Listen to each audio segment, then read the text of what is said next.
নগাঁও ক্ৰীড়া সন্থাৰ উদ্যোগত আৰু আমাৰ জুৰিয়া নিউ মিলান ক্লাব আৰু জুৰিয়া প্ৰেছ ক্লাবৰ সহযোগত আমি ৭০ সংখ্যক Bharat Ratna Gopinath Bordoloi football tournament cluster 3 Nagaon ডিষ্ট্ৰিক্টৰ খেল এই জুৰিয়া বগৰীগুৰি হাইস্কুল খেলপথাৰত আমি আয়োজন কৰিব লৈছোঁ। আজি এই উদ্বোধনী অনুষ্ঠানত আমি স্থানীয় ব্যক্তিসকলৰ লগতে আমাৰ নগাঁৱৰ পৰা যিসকল খেলুৱৈ প্ৰায় আজি ৬০ বছৰ আগতে তেওঁলোকে বৰদলৈ ট্ৰফি অংশগ্ৰহণ কৰিছিল, তেওঁলোকৰ মাজৰ পৰা আমি প্ৰায় আজি ৭ গৰাকী সেইসকল খেলুৱৈক আজি ইয়াত আমি সম্বৰ্ধনা জনাইছোঁ। তাৰ লগে লগে এই স্থানীয় উদ্যোক্তা সমিতিয়ে যি সুন্দৰভাৱে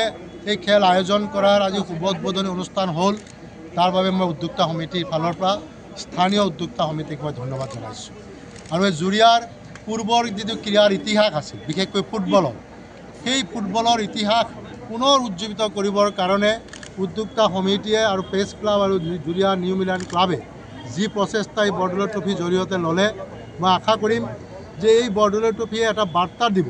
যে স্থানীয় যিসকল যুৱ খেলুৱৈ আছে, যিসকলে ভৱিষ্যতে সপোন দেখে খেলক লৈ, সেইসকলক আগুৱাই লৈ যোৱাৰ ক্ষেত্ৰত এই খেলখনে যথেষ্ট উদগনি দিব। আৰু মই খুব আশাবাদী যে জুৰিয়াৰ যিসকল সংগঠক আছে তেওঁলোকে খুব উদ্যমীভাৱেৰে এই খেল আয়োজন কৰাৰ ইচ্ছা প্ৰকট কৰিলে আৰু আমি নগাঁও ক্ৰীড়া সন্থায়ো এই খেল আয়োজন কৰাৰ সিদ্ধান্ত ল'লোঁ। লোৱাৰ লগে লগে আমাৰ সন্মানীয় বিধায়ক তথা নগাঁও ক্ৰীড়া সন্থাৰ সভাপতি ৰূপক শৰ্মা ডাঙৰীয়ায়ো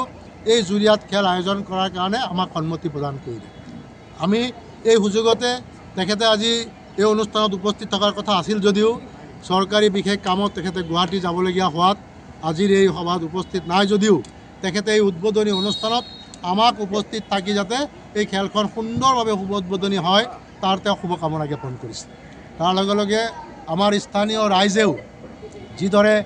সহযোগিতা দেখিছোঁ মই দৰ্শকৰ শাৰীত, মই আশা কৰিম আগন্তুক খেলবিলাকতো তেওঁলোকে এনেধৰণে সহায় আৰু সহযোগিতা আগবঢ়াব।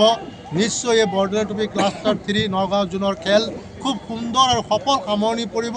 আৰু আমি অহা 13 তাৰিখে এটা সুন্দৰ ফাইনেল উপভোগ কৰিবলৈ সক্ষম হ'ম বুলি আশাবাদী।